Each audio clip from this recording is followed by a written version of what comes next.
back, everybody, to the Meeple Marathon and our coverage of Kingdom Rush. In typical Monday fashion, we normally cover a board game in either digital form or app form. Today I'm going to be doing something a little different, as Kingdom Rush is originally not a board game, but since we're going to be touching on the board game version of the very popular app Kingdom Rush in a lot of this week's videos, I wanted to just kind of show off for anybody who is not familiar with the original app, or any of the apps for that matter, what where the board game got its inspiration from. So this is the original Kingdom Rush app. There's actually 4 of them out now: Kingdom Rush Origins, Kingdom Rush Frontiers, and the most recently released Kingdom Rush Vengeance. So again, this is a very popular app. It's a tower defense app. Very straightforward, but very addictive. And this is one of my more favorite apps of all time to play on the iPad and to pass the time. And hence why I was so ready to jump into and very excited about the board game coming to Kickstarter, and now it has. And so we're going to be showing off the app, just so everybody who's unfamiliar with the original app can see what all the fuss is about. So we're going to go ahead and get started. The app allows you to save the game, open it up across other platforms. Now, you'll notice here is a map very similar to if you have the board game now in front of you. The map where you can add the stickers, add the stars, add the heroic and iron challenge stickers to it. And so that's where they got the idea for that map that came in your board game is from this setup here.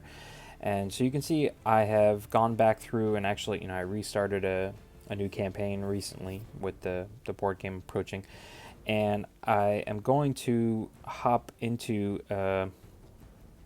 a game that is further along so that I can show you guys some of the more upgraded towers. Because if you play like these first couple scenarios, for example this very first scenario, you can only have level 1 towers. There's no heroes. This second one is only level 2 towers, no heroes. So similar to what they're trying to do in the board game, even though I think that they could have reworked their introduction of things, but I'll talk about that in my review of the board game. They introduce things to you in a slower fashion, so you can kind of get used to the pace, get used to the towers, and not be overwhelmed. Our hero room is here. You can see that here are some of the heroes from the game. These you can purchase. These top 3 here are ones that are free and unlock throughout the game. So we're going to stick with Malik, Hammer Fury. And he's got the best health and melee combat. Illyria Swiftwind's also a great option, but we're going to stick with Malik. And let's show you, let me see here. This is a good one, but so is this one. Yeah, I like this one because this one's going to be able to show us the Big Bertha. Yep. So you can see here now at this point, if this is the first time I was playing, or even now, I just now have gained access to the level 4 barracks and the level 4 artillery, Barbarian Hall, and Big Bertha. So again, you don't get access to all of the towers or all of the level 4 towers right away. Alright, so for those of you unfamiliar with a tower defense game, essentially I have my building sites here, which you can see are pre-designated along the path. I don't get to just drop a tower anywhere I want. And you can select between 4 different types of towers: the archery, the magic, and the artillery, and then the shield is soldiers. Soldiers are mainly meant to kind of be a clog up area where they're gonna create a pause in the enemies so the towers can continue to fire on them. And really, I mean, obviously in this one, this right here is the main choke point, because no matter where they come, the villain or the enemies could be coming from the top right. They're going to be starting off coming from the lower right. And these, what appears to be train tracks going into the tunnel. Enemies who come up this top track here can enter into the tunnel, and then they'll actually come out down here. That's really not as big of a boon for them as some of the other levels where they bypass a lot of the towers. But so I'm going to mainly focus on these three to start off with, and focus around my choke point here. So what do we want to have? I want to show off the Big Bertha because that's one of my favorite towers. So I'm going to start with some artillery here, and let's see, let's put a magic tower here. Again, you can spend as much time as you want raising things up. If I were to hit that price symbol icon there, I would destroy it and get my money back. Once you start the game, you can destroy towers and get your money back, but it's a reduced price. But you can spend as much time as you want here figuring out your setup. And again, remember that we want to position our soldiers so that they create a choke point. Let's put them actually up here. And then we're going to put one right here. But I'm going to move them down here. So at this point, I've got the two paths covered with a set of soldiers, and then this backup set of soldiers where both paths connect. I think that's pretty good for right now. Let's go ahead and upgrade. I should have upgraded the other ones. But that's fine. I think it'll be okay. All right, and again, I can select Malik and move him around to wherever I want. I'm just going to park him right here for right now, so he's at the front of the action. He will upgrade as it goes along, and you'll see him doing new and improved skills as you go along, but you don't get to choose that. It just kind of happens, and you'll notice that the pace is going to get kind of frenzied here. You can play the game with sound effects and music on.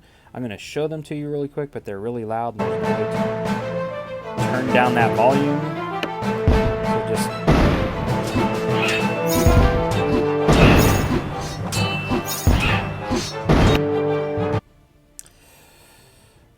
so we're going to play with it off because there's no way to turn it down inside the game. You can obviously turn down the volume of your iPads and your headphones and things like that when you're playing, but when I'm recording, doing a screen recording here, there's no way to turn down in-game volume or in-game sound effects like other games. So unfortunately, it's just going to be a little quiet, and you're going to get to listen to my voice the whole time. Now you can see up here, I'm going to start this wave. I actually started it early and got 6 coins for it. And as soon as Malik finishes, I'm going to move him up here. So he again is at the front of the action, and let's not worry about that so much right now. Now see, these are armored enemies, so the artillery and the magic is better against them. I want to throw a archery tower up right there in that spot, but these archery towers don't do so hot against these enemies. Now here in the lower left, you can see I have my spell, Rain of Fire, and also my reinforcements. You want to be throwing out your reinforcements pretty much as soon as they become available. Because it's like, why not? And I also, you can see I've upgraded my reinforcements to their top abilities, and I'll show you the upgrades after the game here. But they can actually throw things at flying enemies, which is really nice, which is why I go after them, because sometimes the flying enemies can come at you and get through your defenses because you're not preparing for it. Artillery really doesn't do that much for them, and if you don't have built-up magic towers and archery towers, then they'll just fly right past you. So it's good to have this extra setup here. All right, now these guys running in are actually strong against magic, so I need to upgrade this archery tower here so it does a little bit more. And let's actually throw one up here too.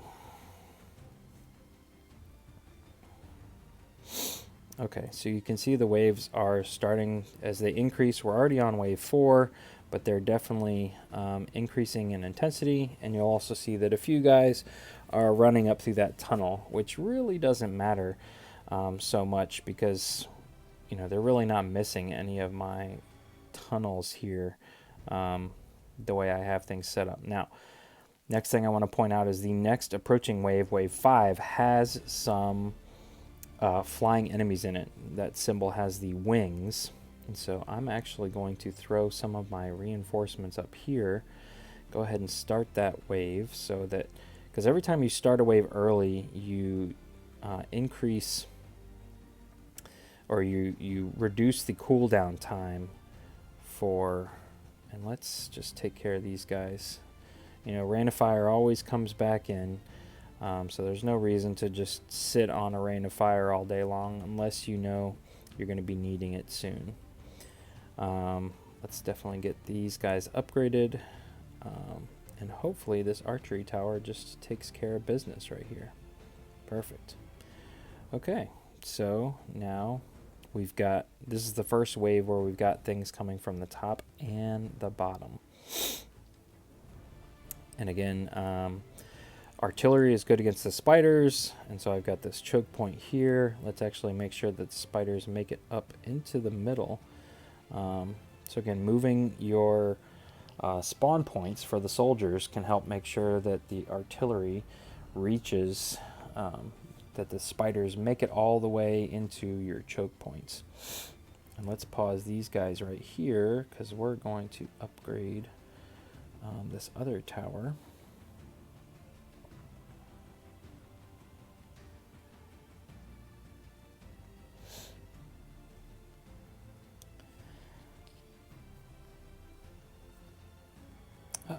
And so you can see my hero, Malik, has been defeated. He's a little gravestone out there on the map right now. And so I'm going to use Rain of Fire again just to make sure that these guys get taken care of. And that's going to give me a ton of cash to spend here. I'm going to upgrade this one. And then once this guy is defeated here, I should be able to. Okay, so again, now we're back to the point where we've got a lot of armored enemies. So I don't want to hold them up necessarily right in front of the archers because the archers are not as good with them. And let's park Malik back around here. And yeah, we want to make sure that we draw them into our choke point here with all the artillery as much as possible. Let's upgrade our wizard tower. Our wizard tower needs to increase its range a little bit. And we're just going to try and hold everybody right here. And it feels kind of chaotic, but as long as you see, as long as these soldiers here are not being engaged, then I'm not being overrun yet. The soldiers that I have out are doing their job. And let's go ahead and increase one of these artilleries. And let's go ahead and drop some Rain of Fire. Because again, it's like, why not? There's no point in sitting on it. It'll cool down fast enough. Okay, so I've got lots of enemies coming up now. So let's increase, let's upgrade these archery towers here. And I want to pause as many of these dogs as possible in front of these archery towers. So we'll throw our reinforcements up here. Now the dogs are scary because they run so fast, and if you don't have enough soldiers to engage them, then they'll just run right past you. And a lot of times they're the ones that get you. You can see at the upper left where it shows 20 hearts, it shows my money, and it shows the wave. As long as I can keep all 20 hearts, I will gain 3 victory stars, which I then spend on my upgrades. I can lose up to 5, or as long as I have 15 remaining. So I guess I can lose 4? No, I can lose 5. As long as you have 15 remaining, you gain 2 stars, and anything less than that, as long as you survive with at least 1 heart, you gain 1 star. This is different than the board game because the board game says, okay, you kind of want to choose how many stars you're going to play at the beginning of the game because that's going to give you a setup bonus. Whereas in the app, you basically play the normal game the same way. You get the same exact setups. And here I am talking, and I can upgrade a lot of my towers here. You know, so that's interesting that it's set up that way. And I don't know how I feel about the board game utilizing that method where it's going to give you a certain bonus depending on the difficulty level you want to play at. Because I feel like, oh, I should just be able to go in, and if I can survive a scenario and not lose any hearts, why can't I get 3 stars? But maybe that's because I have this long history with the app.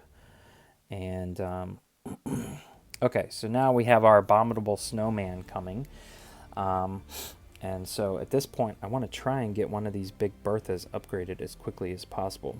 So 400 to get us to a big Bertha. So what I'm going to do is create a choke point here and try and use Rain of Fire on these 2. You can see again, I'm waiting for these 2 guys to be completely engaged so I can drop Rain of Fire on them and they not move so quickly. They crushed my little reinforcement farmers a little too fast. But as soon as I kill this guy off, that should give me what I need. Boop, there he goes, and there we go. All right, so now we got the big Bertha. But at this point, we don't have what I really want, which you can see once you get to the level 4 towers here, you can't upgrade the tower anymore, but you can give it little minor upgrades for small benefits. And what I'm looking for is the Dragon Breath launcher here, which you can see launches heat-seeking missiles. So we're going to be looking for that, and let's go ahead and drop some Rain of Fire so that my reinforcements can focus on this horde of flying enemies here. And let's get our first Dragon Breath. You can see that the upgrade becomes cheaper the more you go, and the more you spend on it, I think it just increases the frequency in which they send out a heat-seeking missile. So the heat-seeking missiles are really nice. They're one of my favorite features in the game because they can just... I feel like they definitely... You can see that the artillery range is pretty good. It's this green circle, but I don't feel like they have to be in range. Yeah, see, those guys are way out of range, and the heat-seeking missiles just went out and found them, which is really nice. Okay, so I want to upgrade these 2 towers. I also want to probably throw in another set of soldiers here to just slow down, because at this point the amount of enemies is going to overwhelm me soon. But I'm going to use Rain of Fire here now that I've got a huge chunk of enemies. This, you can see the Scorched Earth stays there, which continues to damage enemies, and as long as I can hold them onto the Scorched Earth area. And now I've got a ton of money to spend here. So I'm going to get the other tower in here. Now you can see the Ranger Tower here has poison arrows and these vines, which will slow enemies down. So let's go ahead and throw in some poison, because that's really nice. You can see now all the enemies that are hit have that little poison effect, and it sticks with them for a while, continues to damage them. So we're going to want to create a choke point there. The Musketeers, though, have this sniper shot, which has a chance of instantly killing an enemy, no matter what their health is. And I can increase that. The more I pay for it, I can actually upgrade that all the way to 60% chance of instantly killing an enemy, which is just amazing. And you can see at this point, I am not really concerned about being overwhelmed, because my soldiers are mainly just standing around here. I've upgraded my towers to the point that they're just getting the job done as these creatures are walking past them. Now, later on in the game, there are some enemies, especially the bosses, that'll mess with your towers, but for the most part, enemies don't kill anyone off except for your soldiers and your heroes. they don't mess with your towers. So if you can get your towers to the point where they just onslaught these enemies, and this is a nice scenario too. I did not necessarily pick a super hard scenario because this winding road, you can see like the ranger tower up top, there's a long way around. That ranger tower's got a lot of range on these guys, and like my musketeer tower here can definitely catch people as they start heading for the exits and things like that. So I've got a ton of money here. Let's start increasing our sniper shot. All right, so now I have 60% chance of completely killing people, and I'm poisoning them for, I think it's like a full 60 seconds the poison stays with them. So all these miner guys are pretty much dead as soon as they have an arrow on them. Some of these other guys have the healing portion to them, but that's what the artillery's for. So now I'm going to spend some time upgrading my soldier towers here just to make them more efficient in helping to kill off some of these guys. And let's go ahead and start this next wave. Okay.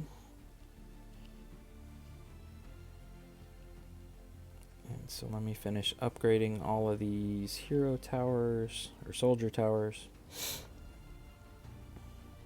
Alright, so now you see we got a pretty good mix of a lot of stuff coming. This is wave 15. But again, these heat-seeking missiles are going to help us out a lot against these abominable snowmen. Plus the poison, plus these musketeers might have a chance at instantly killing them. Pretty much, it's like if they get 3 shots off on a guy, they have a really good chance of instantly killing one.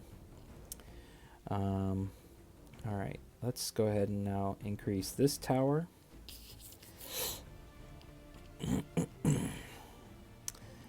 And what else do I want? Okay, let's get see how quickly we can get you upgraded before the wave of flying monsters comes.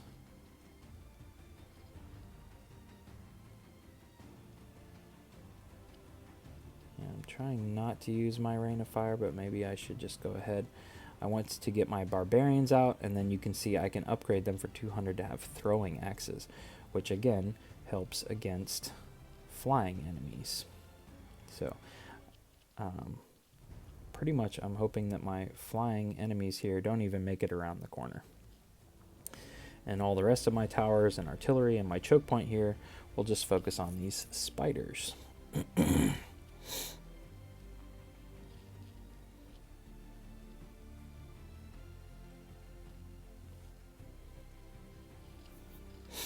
So again, I can just increase the frequency that my guys will throw axes. That with the ranger tower, and these flying enemies too garner a lot of money. So let's go ahead and start increasing this other tower. Again, I really have not had any scares. I haven't had anybody, squeak past me, so I don't feel like I need more soldiers.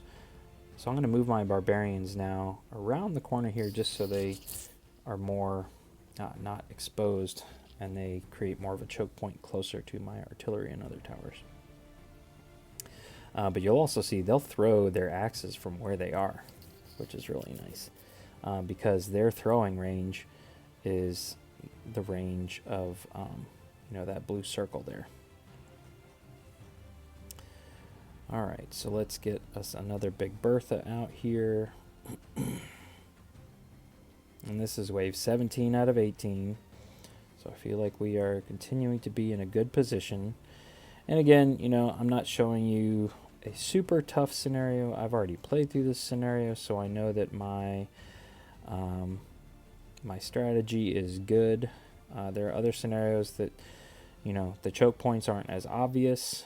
And then all of these scenarios you can go play through with the heroic challenge and the iron challenge. The heroic challenge simply means that you get only 1 heart, and the waves are what they call more elite. And then the Iron Challenge takes that Heroic Challenge and actually says, okay, you need to handle this one massive elite wave, and we're also going to take away something. Say it could be your artillery, or it could be your soldier towers, or it could be your magic towers, your mage towers, whatever it may be.